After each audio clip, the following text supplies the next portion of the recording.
আসসালামু আলাইকুম সুপ্রিয় শিক্ষার্থীবৃন্দ, তোমরা সবাই কেমন আছো? আশা করি সবাই ভালো আছো। আমি মাহফুজা খাতুন, বড়ইকান্দি বাহারুল উলুম দাখিল মাদ্রাসা, কেরানীগঞ্জ, ঢাকা। বড়ইকান্দি বাহারুল উলুম দাখিল মাদ্রাসার পক্ষ থেকে যে যেখান থেকে শুনছো এবং অভিভাবক বৃন্দ ও যারা আমার সাথে যুক্ত হয়েছেন সবাইকে অভিনন্দন ও শুভেচ্ছা জানিয়ে শুরু করছি আমি আজকের ক্লাস অষ্টম শ্রেণীর বিজ্ঞান অধ্যায় চতুর্দশ অধ্যায়। আমি তোমাদের এর আগে চতুর্দশ অধ্যায় নিয়ে আলোচনা করেছিলাম, আজকে বাকি অংশটুকু নিয়ে আলোচনা করব। এখানে আমি আজকে লিখেছি তোমাদের খাদ্য শৃঙ্খল ও খাদ্য জাল। খাদ্য শৃঙ্খল ও খাদ্য জালটা কি? দেখো, খাদ্য শৃঙ্খল হচ্ছে বাস্তুতন্ত্রে কোনো জীবই এককভাবে বেঁচে থাকতে পারে না, বেঁচে থাকার জন্য একে অপরের উপর নির্ভরশীল হতে হয়। বাস্তুতন্ত্রে কোনো প্রাণী এককভাবে বেঁচে থাকতে পারে না, একে অপরের উপর যেহেতু নির্ভরশীল বা প্রভাবিত হয়। খাদ্য শৃঙ্খল এই পৃথিবীতে সকল শক্তির উৎস কি? সূর্য। এই পৃথিবীতে সকল শক্তির উৎস হচ্ছে সূর্য। বাস্তুতন্ত্র উৎপাদক হচ্ছে সবুজ উদ্ভিদ। বাস্তুতন্ত্র উৎপাদক কি? সবুজ উদ্ভিদ। আর সবুজ উদ্ভিদকে খায় প্রথম স্তরের খাদক, এবং প্রথম স্তরের খাদক নির্ভরশীল কি? দ্বিতীয় স্তরের খাদক।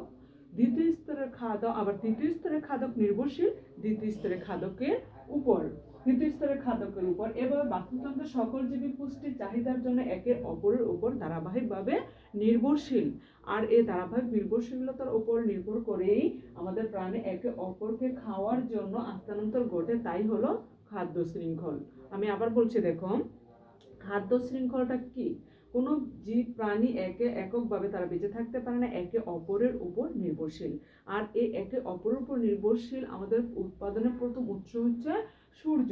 সূর্যের উৎস বাস্তুতন্ত্রে উৎপাদক হচ্ছে সবুজ উদ্ভিদ, আর সবুজ উদ্ভিদকে খাদ্য হিসেবে ব্যবহার করে থাকে প্রথম স্তরের খাদক। ঠিক দ্বিতীয় স্তরের খাদক নির্ভরশীল হয় প্রথম স্তরের খাদকের উপর।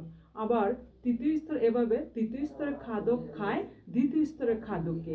এভাবে তারা একে অপরকে প্রভাবিত করে আর জীব পুষ্টি চাহিদার জন্য একে অপরের উপর সংযুক্ত, ফলে গড়ে ওঠে খাদ্য শৃঙ্খল। তাহলে দেখা যাচ্ছে উদ্ভিদ উৎস থেকে শুরু করে বিভিন্ন প্রাণীর মধ্যে একে অপরের সাথে স্থানান্তর ঘটে, তাই হচ্ছে আমাদের খাদ্য শৃঙ্খল। তাহলে আমাদের এখানে একটা দেখো যে ধারাবাহিকভাবে আমি লিখেছি, যেমন ঘাস, ঘাস থেকে ঘাস কে খায়? পতঙ্গ। পতঙ্গ আবার কি খায়? ব্যাঙ। ব্যাঙ কি খায়? সাপ। সাপ আবার ঈগল।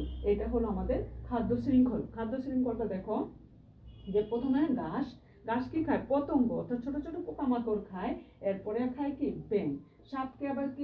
ব্যাঙকে খায়। পতঙ্গ আবার ব্যাঙ কি খায়? ব্যাঙ খায় পতঙ্গ, আবার সাপ খায় ব্যাঙকে, আর ঈগল খায় সাপকে। এটাই হলো আমাদের খাদ্য শৃঙ্খল।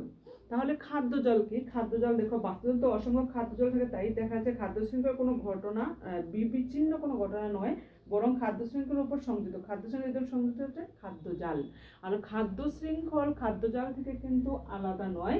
খাদ্য শৃঙ্খলা অর্থাৎ একে অপরের উপর যে নির্ভরশীল আর সেই যে ধারাবাহিকতা, সেটাই হচ্ছে আমাদের কি? খাদ্য জাল। প্রত্যেকটি জীব তার কি? সবুজ উদ্ভিদের উপর, সূর্যের উৎস থেকে কিন্তু আমাদের সবুজ উদ্ভিদের জন্ম হয়, আর সবুজ উদ্ভিদের উপরই নির্ভরশীল হয় কি? একের উপরের খাদ্য। তার অর্থাৎ জীবকুলের সকল শক্তির মূল উৎস হচ্ছে কি? সূর্য। জীবকুলের সকল শক্তির উৎস সূর্য। তাহলে দেখো, সূর্যের তাপ যত ভালো পৃথিবীতে আসে তার তাপমাত্রা শতকরা 2 ভাগ। পৃথিবীতে যত সূর্যের আলো আসে তার মধ্যে 2 ভাগ সূর্য কি করে? সালোক সংশ্লেষণ কাজে লেগে শর্করা জাতীয় খাদ্য তৈরি করে। তাহলে আমরা জানি যে সূর্য থেকে কতটুকু তাপ শক্তি আমাদের সবুজ উদ্ভিদ সালোক সংশ্লেষণের কাজে লাগায়? মাত্র শতকরা 2 ভাগ বা 2%। তাহলে সূর্য শক্তি সালোক সংশ্লেষণের কাজে লাগায় কত? 2 ভাগ শক্তি কাজে লাগিয়ে শর্করা জাতীয় খাদ্য তৈরি করে। তাহলে এখানে কিন্তু আমাদের প্রশ্ন হয় যে শতকরা কত ভাগ খাদ্য সূর্যের তাপ থেকে সালোক সংশ্লেষণে কাজে লাগায়? মাত্র 2 ভাগ। আর এই 2 ভাগ খাদ্য কিসে সহযোগিতা করে? শর্করা জাতীয় খাদ্য উৎপাদনে সাহায্য করে। এই প্রক্রিয়ার সালোক সংশ্লেষণের মাধ্যমে প্রক্রিয়ার মাধ্যমে এই খাদ্য শৃঙ্খল রাসায়নিক শক্তিতে রূপান্তরিত। এই প্রক্রিয়া চলার সময় সবুজ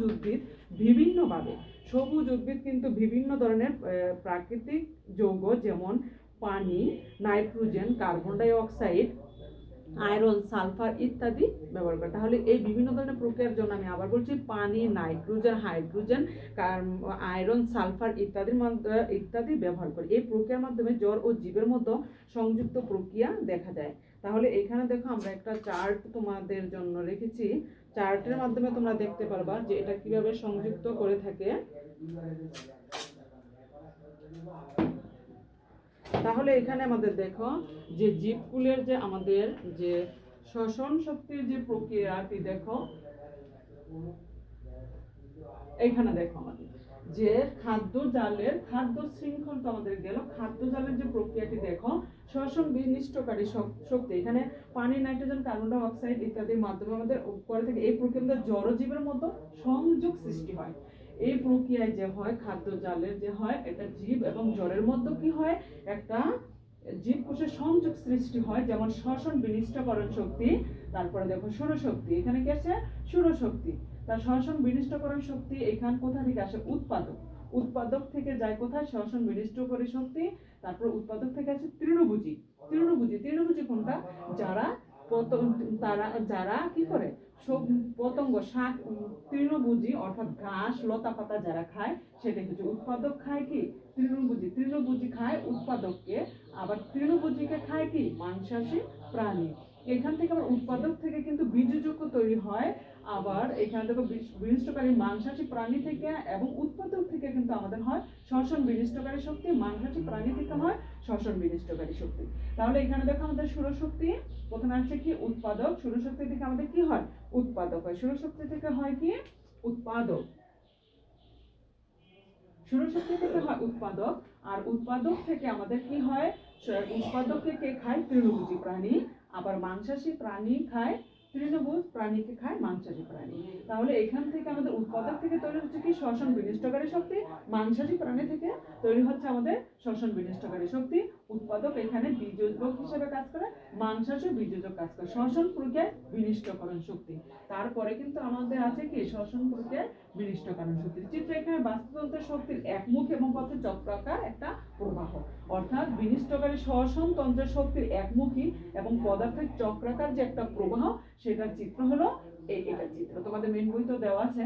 তাহলে এখানে দেখো যে আমাদের খাদ্য জালের যে উৎপাদক সৌরশক্তি থেকে কি হয় উৎপাদক, অর্থাৎ আমি প্রথমেই তোমাদের বলছি উৎপাদক কিভাবে হয়। উৎপাদক হচ্ছে আমাদের সবুজ উদ্ভিদ গুলো কি উৎপাদক হিসেবে, উৎপাদক থেকে সবুজ উদ্ভিদ হয়। সবুজ উদ্ভিদ থেকে উৎপাদক, এরা তৃণভোজী খাদ্য, তৃণভোজীরা কি উৎপাদককে খাদ্য হিসেবে ব্যবহার করে থাকে। আমি প্রথমে তোমাদের যে আলোচনা করছি যে প্রথম স্তরের খাদ্য খায়, প্রথম স্তরের তৃণভোজী খায় উৎপাদককে, আবার প্রথম স্তরের খাদ্য খায় দ্বিতীয় স্তরের খাদ্যকে, দ্বিতীয় স্তরের খাদ্য খায় তৃতীয় স্তরের খাদ্যকে, এভাবে যে একটা শৃঙ্খল, সেটাই হচ্ছে আমাদের খাদ্য শৃঙ্খল।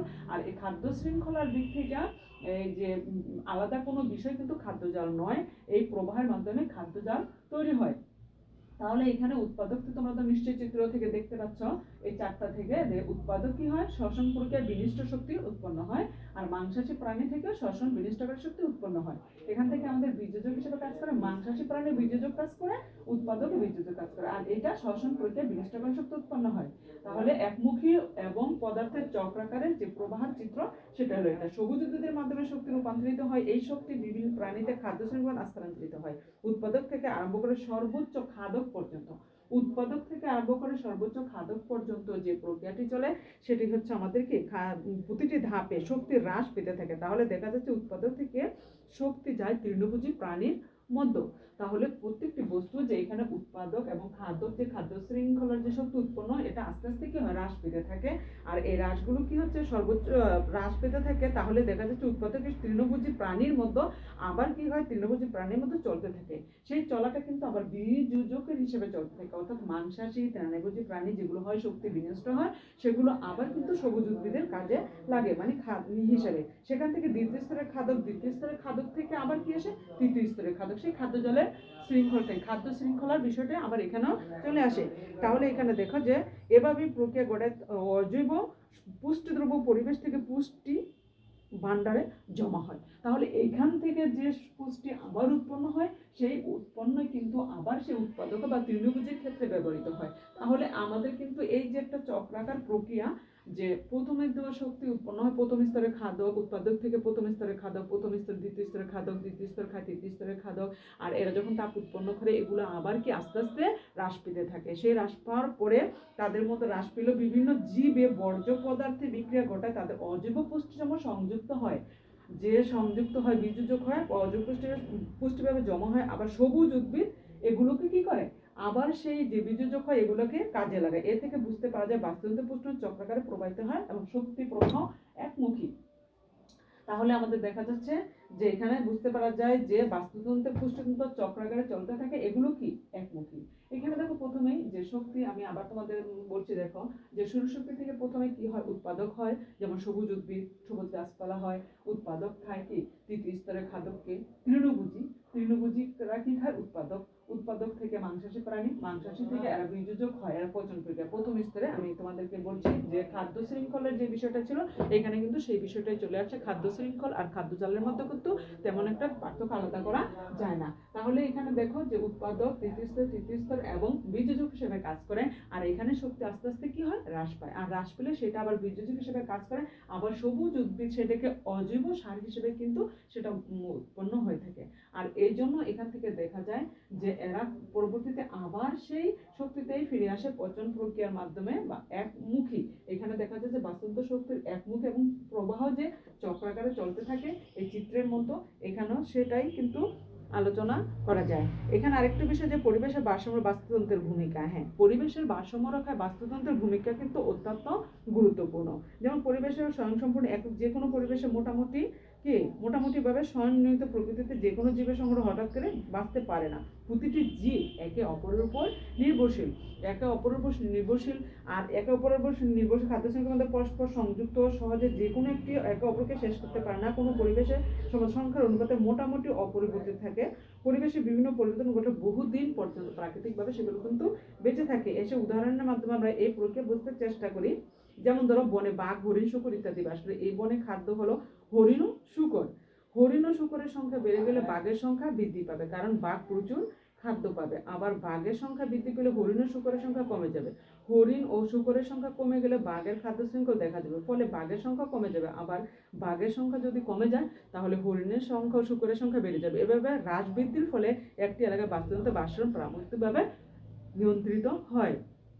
যেমন ধরো বিষয়টা আমি আবার বুঝিয়ে দিচ্ছি তোমাদেরকে যে এখানে কিন্তু আমাদের মনে করে একটি বাঘে বাঘ ও হরিণ আছে, তাহলে বাঘ আর হরিণ কিন্তু এখানে কি হচ্ছে যে শূকর আছে। এই বনের খাদ্য শৃঙ্খল হরিণ ও শূকর, কিন্তু এই বনে কিন্তু খাদ্য শৃঙ্খল হরিণ ও শূকর, কিন্তু হরিণ আর শূকরকে খাবে কি বাঘ। যদি হরিণ ও শূকরের সংখ্যা কমে যায় তাহলে বাঘের সংখ্যা বেড়ে যাবে, আবার বাঘের সংখ্যা যদি কমে যায় হরিণের সংখ্যা বেড়ে যাবে।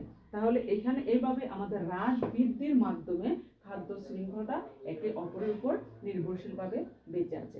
তাহলে আমি প্রথম থেকে তোমাদের আবার আলোচনা করছি। দেখো যে খাদ্য শৃঙ্খলটা কি বাস্তুতন্ত্রে একে অপরের উপর নির্ভরশীল, একে ছাড়া অন্য বাঁচতে পারে না। সূর্যের প্রধান উৎস, সূর্য থেকে প্রধান উৎস থেকে সবুজ উদ্ভিদ তৈরি হয়। আর সবুজ উদ্ভিদকে কে খায় উৎপাদককে খায় তৃণভোজী প্রাণী। আবার তৃণভোজী প্রাণী খায় প্রথম স্তরের খাদক, প্রথম স্তরের খাদককে কে খায় দ্বিতীয় স্তরের খাদক, দ্বিতীয় স্তরের খাদককে খায় কি তৃতীয় স্তরের খাদক। তাহলে এই যে খাদ্য প্রক্রিয়া যে একটা চক্রাকার চলতে থাকে সেটাই হলো খাদ্য শৃঙ্খল। আর খাদ্য জাল কিন্তু সেটা থেকে আলাদা নয়। খাদ্য শৃঙ্খল ও খাদ্য জালের মধ্যে একটি প্রক্রিয়া। এখানেও নানাভাবে এরা বেঁচে থাকে উদ্ভিদের উপর। এরাও প্রথম স্তরের খাদক দ্বিতীয় স্তরের খাদকের উপর নির্ভরশীল। এভাবে যে চক্রাকারে চলতে থাকে সেটাই হলো আমাদের কি খাদ্য জাল। যেমন আমাদের এখানে খাদ্য ঘাস, পতঙ্গ, ব্যাঙ, সাপ, ঈগল আমি এই চার্টের মাধ্যমে দেখেছি। আর খাদ্য জালের মধ্যে যে একটা চার্ট আছে আমাদের শ্বসন বিশিষ্ট করে সৌরশক্তি থেকে উৎপাদক তৃণভোজী, তৃণভোজী থেকে মাংসাশী প্রাণী, এর থেকে আবার বিয়োজক উৎপন্ন হয়। বিয়োজক থেকে এখানে আবার এরা অজৈব হিসেবে সার হিসেবে তারা আবার কি সবুজ উদ্ভিদ সেটাকে কাজে লাগায়। তাহলে চক্রাকার প্রক্রিয়ায় এরা সে আবার কি করে আবার সেই সবুজ উদ্ভিদের কাছে ফিরে আসে। তাহলে এটাকে আমরা বলতে পারবো বাস্তুতন্ত্র শ্বসন মুক্তি একমুখী এবং পদার্থের চক্রাকার একটি প্রবাহ। এটাই আমাদের উপর নির্ভরশীল হয়ে থাকে। তাহলে ভারসাম্য রক্ষায় পরিবেশের যে আমাদের রক্ষা যে হ্যাঁ একে অপরের উপর নির্ভরশীল। যদি ভারসাম্য রক্ষার জন্য যদি একটি প্রাণী একটা আরেকটাকে খায়, আরেক প্রাণী আরেকটাকে খায়, যেমন হরিণ বাঘকে খায়, বাঘ হরিণকে খায়, এই প্রক্রিয়ার মাধ্যমে শূকরকেও খায়। আর এরা যদি বেড়ে যায় তাহলে হরিণ আর শূকর যদি বেড়ে যায় তাহলে কি বাঘ বেড়ে যাবে। আবার ভাগ বেড়ে গেলে হরিণ ও শূকরের সংখ্যা কমে যাবে। তাহলে এই যে একটা প্রক্রিয়া, এই প্রক্রিয়া আমাদের খাদ্যজাল প্রক্রিয়ার মধ্যেই পড়ে এবং পরিবেশের ভারসাম্য রক্ষায় এরা গুরুত্বপূর্ণ ভূমিকা পালন করে থাকে। আশা করি সবাই বুঝতে পেরেছো। যদি তোমাদের কোনো সমস্যা থাকে তাহলে কি করবো, বুঝতে সমস্যা হলে ইনবক্সে আমাকে কমেন্ট বক্সে জানিয়ে দেবে। সেই পর্যন্ত, আগামী ক্লাস পর্যন্ত সবাই সুস্থ ভালো থেকো। আল্লাহ হাফিজ।